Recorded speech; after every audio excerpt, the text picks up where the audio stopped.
So Lil Durk, a drill rapper, was arrested by the feds for murder to hire. And he had an intricate plan to flee the country before he got caught. It was so amazing that I just had to talk about it. Now, if you all aren't aware what drill rap is, it is a subsection of rap that has been around for a while, but it has become increasingly popular amongst gang members. They use it to taunt and diss their rival gang members, and they brag about retaliatory murders. Now, the taunting in drill rap is very dark because they're taunting someone that was murdered in their families. And because of this, the set of that dead person feels the need to respond. So they go out and they retaliate. And then they make a song. And it just goes in a circle. Honestly, to me it's really like self-snitching in music. Because why? It's the art form that Lil Durk became popular with. Why is this important?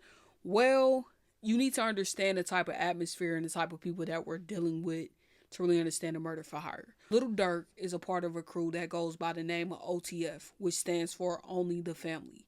And in November of 2020, one of their crew members, King Von, another drill rapper, got into a physical altercation with a rival gang and drill rapper, Quando Rondo. While they were fighting, someone from Quando Rondo's crew pulled out a gun and shot King Von 7 times, taking his life. And it was in this moment that Lil Durk vowed to get retribution for his crew. He made it known that he would pay $50K to whomever took out Quando Rondo. And this is what leads us to this point. On August 18, 2022, Durk's associate learned that Rondo was staying at a Los Angeles hotel. That day, DeAndre Wilson, Keith Jones, David Lindsay, Ash Houston, and a fifth unnamed suspect flew from Chicago to San Diego and then drove to Los Angeles using funds provided by Durk, Cochran said. That day, Durk allegedly texted an associate arranging the flights. "Don't book no flights under no names involved with me." Cochran said there is video evidence that Durk was staying at a house in San Fernando Valley that day. Once arriving in Los Angeles, the OTF member met Keon Grant, who had flown there on a private jet. Grant, a top OTF associate, got the men hotel rooms, purchased 4 ski masks, and obtained 2 luxury sedans, court records say. Grant allegedly gave Jones and Lindsay a third unnamed suspect guns, including one that had been converted into a machine gun. Now, you see all these things that was purchased. They purchased that using Lil Durk's credit card. Come on, they don't make smart criminals no more. This dude right here with the huge forehead, that's mean mugging, he the one that snitched. He had been wearing a wire for 2 years to get Durk caught up. That's who they saying snitched. And what's crazy is he gave this man $50K. Got him a new house when he got out and everything, took care of him, and he still snitched. But let's get back to this amazing story that we're going over, because ain't no freaking way. The next day, the group allegedly followed Rondo and Robinson as they drove a Cadillac Escalade to a Los Angeles marijuana dispensary, a West Hollywood clothing store, and then a gas station across the street from Beverly Center. There, Houston allegedly parked his car behind the station so Jones, Lindsay, and the unnamed defendant could ambush Rondo. They got out, opened fire, killing Robinson, who was standing outside the Escalade, by missing Rondo. The indictment and news story about the shooting says. The suspects then went to In-N-Out Burger stand where they discussed payment with Grant and then flew home to Chicago from San Diego. Cochran and other documents says Wilson allegedly paid Jones and Lindsay an undisclosed amount.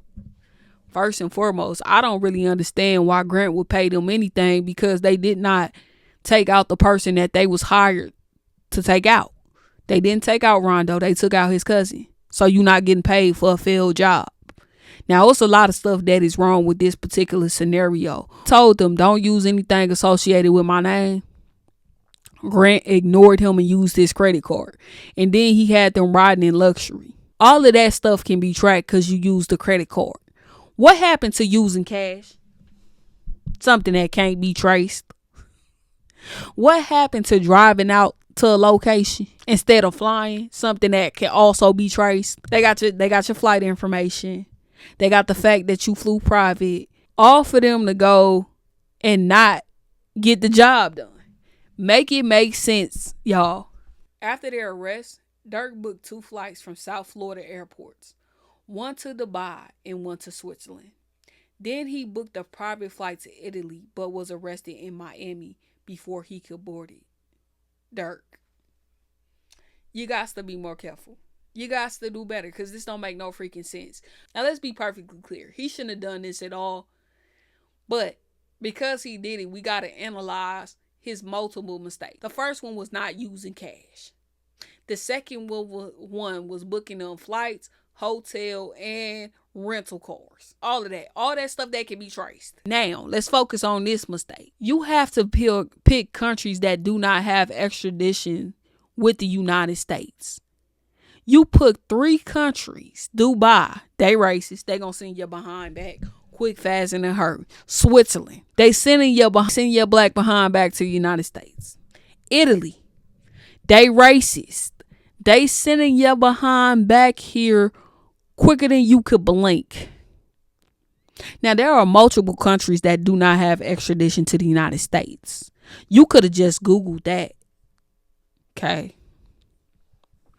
Algeria, China, Morocco, Vietnam, Cambodia, Cuba, Iran, Syria, Belarus, Indonesia, just in North Korea. They can't stand the United States. But your best bet, because you was in Miami, would have been Cuba. But you moved a little bit too slow. And because you were engaged in some reprehensible behavior, you should know that one of your biggest ops is federal agencies. Those are your biggest ops. See, a lot of people do not remember, and I'm not saying this to encourage that type of behavior, because I think that is absolutely deplorable.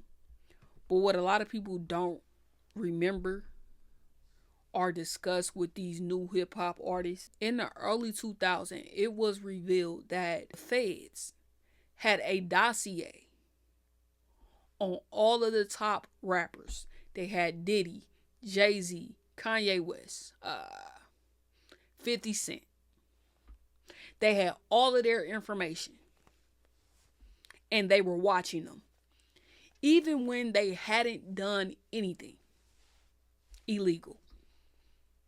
They were just studying. This is public information, and the rappers knew nothing about it. When you are a black man and you are successful, and you have overcome the odds, because the reality is he did overcome the odds, and he got out of O-Block.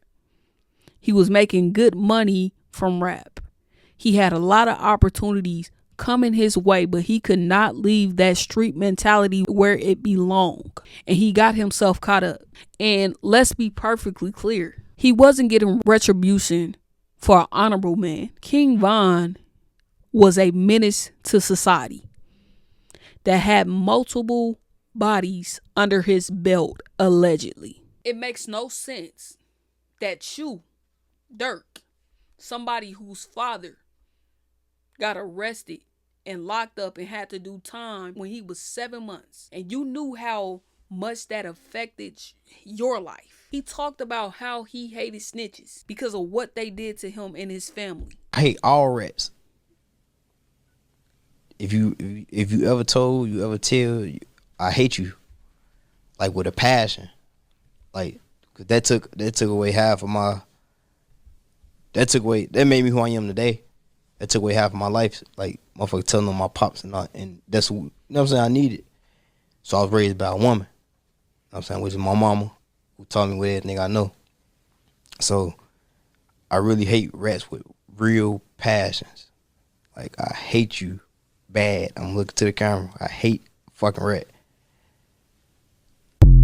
He also hates accountability, because the reality is, if his father wasn't involved in activities that could get him locked up, nobody could rat on him. They couldn't take him away from his responsibility, which was his 7-month-old son and his family that he needed to take care of. And I know that there are codes in that lifestyle where snitches get stitches. But sometimes the best option is to not get involved in it.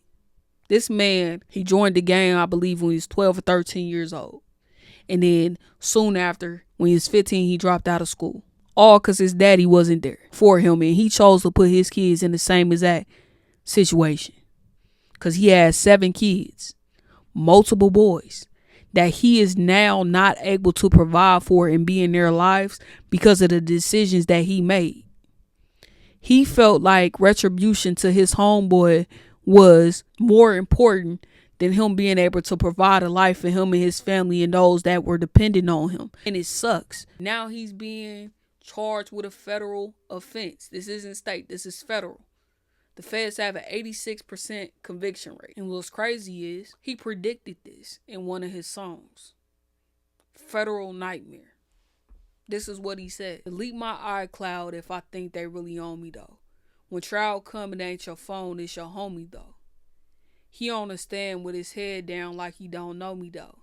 It ain't no point in getting no lawyer if your homie told. He was with you on them late nights in them fast cars and them ski masks. If you mad, then I'm mad. Then he mad. Then he blam. Incredible witness. Got everybody cold to my keypad. Couldn't hold it down. A end jumped right off the deep end. Now I'm having federal nightmares. They love you. Then when you get booked, then it's F you. Mama need half on rent. They treat her like she nothing. The gang ass be cool. In reality, it ain't nothing. They know she holds you down, but you're a dog and still F. See, that ass hurt me the worst. And I ain't understand life, so it ain't hurt me at first. And I was trying to buy they loyalty. I was thirsty at first. Even though I'm doing good, I'm still thirsty for perk. It sucks. Because he predicted everything that happened. He said, I deleted my iCloud. Guess what? Feds got a warrant. They got access to his iCloud. And they got some very important information off of there. And yeah, it was his homie that snitched on him. Boom. But guess what? If you was doing right, you wouldn't have to worry about your homie snitching. Because he would have nothing to snitch on. This right here, that lifestyle that he was trying to leave and he realized that it wasn't all what it cracked up to be, got him in a position where he's away from his family. And they're at this particular moment, they haven't granted him bond or anything like that. And yes, Quando Rondo, he did respond to this. And this is what he said. We didn't get into this music industry to make it just to stay caught up in this street S. We all have families and communities counting on us. It's time to leave all that behind. We've already lost so much, and it's heavy on my heart to forgive anyone I had issues with in the past. It's all love from me. Pray for everyone. Life goes on.